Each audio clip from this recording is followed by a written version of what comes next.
Hammaga salom. Ushbu videoda biz mana shu mashinachani mana shu ko'rinishdan chiroyliroq ko'rinishga keltiramiz. Aniqrog'i multfilm sifat 2D shaklda qo'lda chizilgan ko'rinishga keltirishga harakat qilamiz. Hozir ko'rsataman. Ya'ni mana bu ko'rinishga keltiramiz. Bu narsa shunchaki qog'ozda chizilganga o'xshaydi, lekin aslida bu 3D model, shunchaki toon material berilgan, multfilm sifat material berilgan bunga. Va biz mana shu videoda shunaqa materialni qanday qilib tayyorlashni va chetlarga mana bunaqa chiziqlarni qanaqa qilib chizishni o'rganamiz.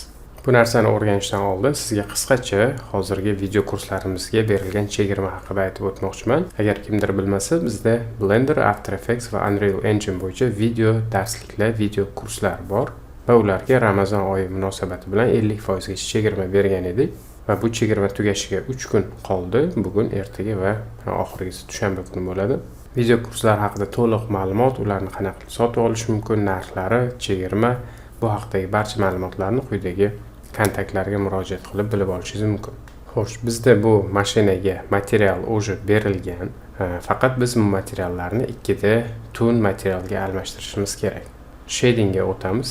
Har kimda har xil sozlangan bo'lishi mumkin. Shading mana bunaqa ikkiga bo'lib olingan. Kimdir bo'lishni bilmasa, mana burchaklardan ushlab tortib bo'lishimiz mumkin bo'ladi. Kimdadir mana bunaqa ko'rinishda bo'lishi mumkin. Buni yopib yuboramiz. Mana bunaqa ikki xil ko'rinishda. Bu videoni to'liq tushunish uchun Blenderni biroz bo'lsa ham bilishingiz kerak. Agar Blenderdan hech qanday xabaringiz yo'q bo'lsa, buni tushunish qiyin bo'ladi va sizga bizning video kurslarimiz yordam berishi mumkin. Ular haqida hozirgina aytib o'tdim. Demak, mana shu mashinani materiali mana, xo'sh, materiallarga qaraymiz. Car paint material bor. Demak, bugungi ishda asosiy bizga yordam beradigan narsa bu shader to RGB degan node. Mana shu node yordamida biz mana shu PBR materiallarni oddiy 2D ko'rinishdagi toon materialga o'tkazib olishimiz mumkin bo'ladi. Bu materialni topish uchun mana bu joyga bo'sh joyni bosamiz va Shift A RGB yoki shader to RGB desak chiqishi kerak. Agar chiqmasa, biz mana bu renderga qarashimiz kerak. Biz cyclesda turibmiz. Bu narsa EV da chiqishi kerak. EV ga o'tamiz va Shift A shader deb yozsak, mana shader to RGB chiqib keldi. Bu narsani mana bu principle bilan material outputni o'rtasiga qo'yamiz. Bu narsa principle bo'lishi shart emas. Misol uchun oddiy diffuse da ishlasak ham bo'ladi, diffuse shaderda. Shuni o'zini qoldirsa ham bo'lar ekan, o'zi anchagina multfilm sifat ko'rinishi, chiroyli ko'rinish keldi. Videoni mana shu yerda to'xtatsa ham bo'ladi menimcha. Xo'sh, ana endi buni rangini o'zgartirishimiz mumkin, lekin biz buni bu yerdan o'zgartirmaymiz. E'tibor qilgan bo'lsangiz, hozircha deyarli katta o'zgarish bo'lmadi, lekin biz mana bu yerga converter color ramp qo'yib olamiz va ana shu color ramp yordamida o'zgartirishlarni amalga oshiramiz. Lekin mana shu node ni eslab qoling. Shader to RGB bu EV render engine da chiqadi. Ana endi bu narsa bizga ranglarni o'zgartirishga, 2D shaklga o'zgartirishga yordam beradi, lekin bu toon shaderda asosiy ta'sir qiladigan narsa bu yorug'liklar. Bu narsani hozir men tushuntiraman, ko'rsataman amalda. Xo'sh, birinchi qiladigan ishimiz mana bu qorani keling boshqa bir yarki rangga o'tkazamiz. Yorqin qanaqadir mana bunaqa rangga. Istalgan rangga o'tkazishingiz mumkin, o'zingizlar xohlagan rangga. Misol uchun mana bu yoki yashil mashina qilishimiz mumkin mana bunaqa. Va mana bu oq tomonini esa biroz boshqacharoq rangga o'tkazamiz. Misol uchun qanaqadir sarg'ish rangga o'tkazishimiz mumkin. Yorug'lik ta'sir qiladi degandek bu narsaga. Hozir bu narsani tushuntiraman. Masalan, hozir qaysidir qismiga aniq sariq rang, qaysidir qismiga men bir yashil rangni bermoqchiman. Buning uchun yana bitta qiladigan ishimiz, mana buni lineardan constantga o'tkazsak, yana aniq ko'rinadi. Lekin hozir mana qarasangiz, faqat yashil bo'lib qoldi. Mana bu sariq hech narsa ish qilib bermayapti mana.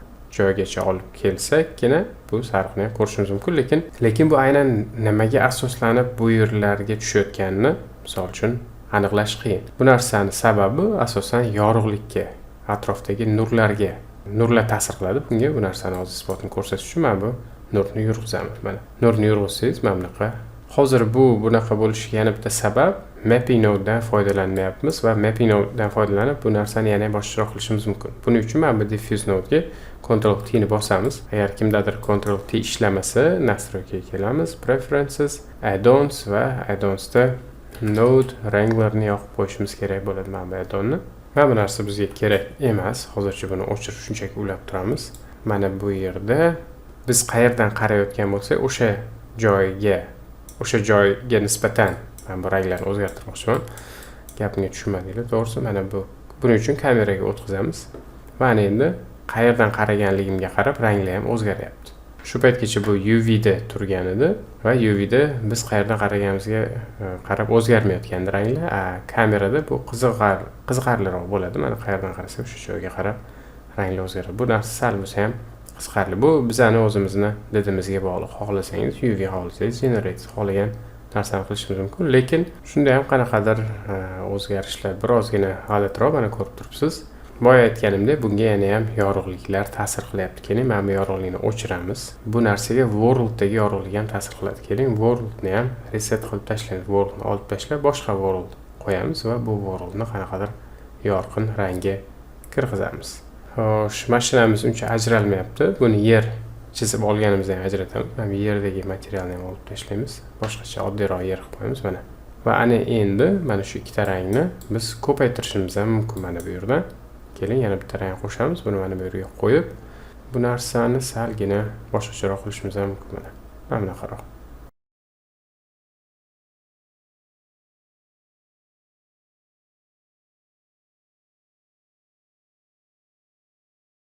Buni yana ham o'zgartirishimiz mumkin. Mana hozir birozgina bilinmayotgan bo'lishi mumkin. Mana bunaqa o'tib ketayotganligi mana.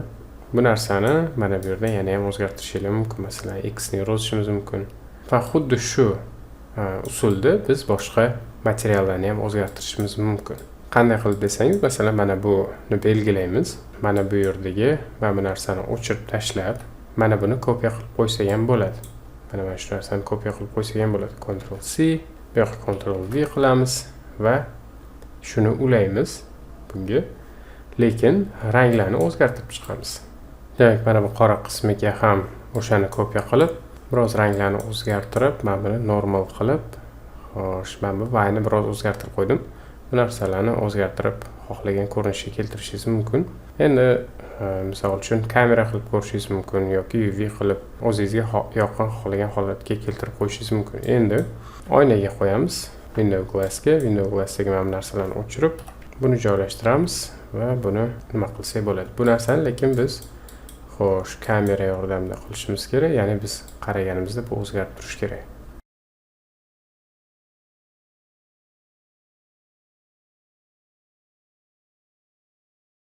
Mana shu holatda qoldirsa ham bo'ladi oynasini, salgina boshqacharoq.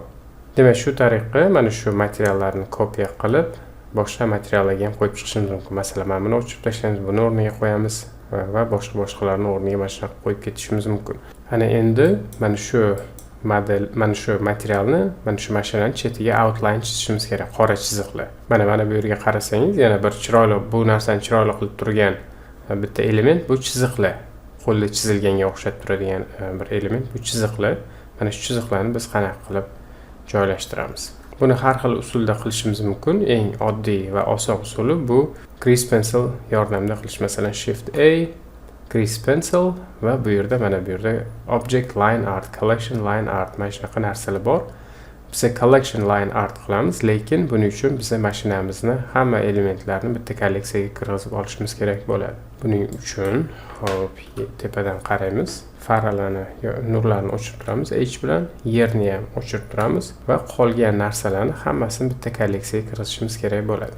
Shift Z bilan qaraymiz, boshqa narsalar qolib ketgan bo'lishi kerak emas. Hammasini belgilaymiz. M New Collection Car deb nomlab qo'yamiz mashinada. Sizlarga nom bilan nomlashingiz mumkin. Mana shu kolleksiyada endi bizda mashinamiz bor. Alt H bilan hamma narsani qaytarib joyiga qo'yamiz va ana endi biz Shift A, xo'sh, Grease Pencil, Collection Line Art qo'ysak, mana bizda chiziq paydo bo'ldi. Mabodo kimdadir chiziq paydo bo'lmasa, biz o'sha line art obyektini topishimiz kerak. Mana line art degan obyekt bor, outlinerda ko'rib turibsiz. Va uni mana bu yerda modifier, bu Grease Pencil obyekti, buni modifier bor, line art degan modifier. Mana shu yerda bizda kolleksiya bor. Mana kolleksiyada car turibdi. Agar sizda boshqa kolleksiya adashib tushib qolgan bo'lsa, mashinaning ustida bu chiziqlar ko'rinmasligi mumkin. Yana bitta muammo, masalan, hozir yaxshi ko'rinib turibdi, lekin mana bunaqa aylantirsam, bu narsa buzilib ketdi mana. Bu yoqda yo'q unaqa rang chiziq mana. Faqatgina mana bu tomonda bor. nimaga bunaqa, nimaga bu yoqda chizilmagan, mana bunaqa buzilib ketdi deydigan bo'lsak, bu chiziqlar avtomatik tarzda kameraga moslashadi. Ya'ni kameradan qaraganimizda to'g'ri ko'rinadi, lekin kameradan chiqib ketsak, o'sha bu yaxshi ko'rinmaydi. Nimaga bunaqa qilingan? Bu narsa o'sha yengil ishlash uchun, hamma joyga ham chizib o'tirmaslik uchun qilingan. Va yana bitta sabab, biz xohlasak, xohlamasak, oxir oqibatda biz qilgan ishimizni kamera yordamida render qilamiz. Baribir kameradan chiqib keladi hamma narsa. Va biz misol uchun N ni bosib view va log camera to view qilib qo'ysak, keyin bemalol aylanib qarasak, kamera bilan qaraymiz va chiziqlar har doim saqlanib qoladi mana. Qayerdan qarasak ham chiziqlarimiz saqlanib turibdi. O'zingiz xohlagan ko'rinishga keltirgandan keyin mana bu narsani olib qo'yishni unutmang, chunki agar olib qo'ymasangiz kamera siz bilan birga yuradi doim. Demak, mana shu narsani ko'rsatmoqchi edik bu videoda. Agar kimdir Blenderni umuman bilmasa, bizda video kurslar bor. Video boshida aytib o'tdim. Hozir katta chegirma yordamida kurslarni sotib olishingiz mumkin. Demak, bundan ham qiziqroq videolar uchun kanalimizga a'zo bo'ling va bizni kuzatishda davom eting.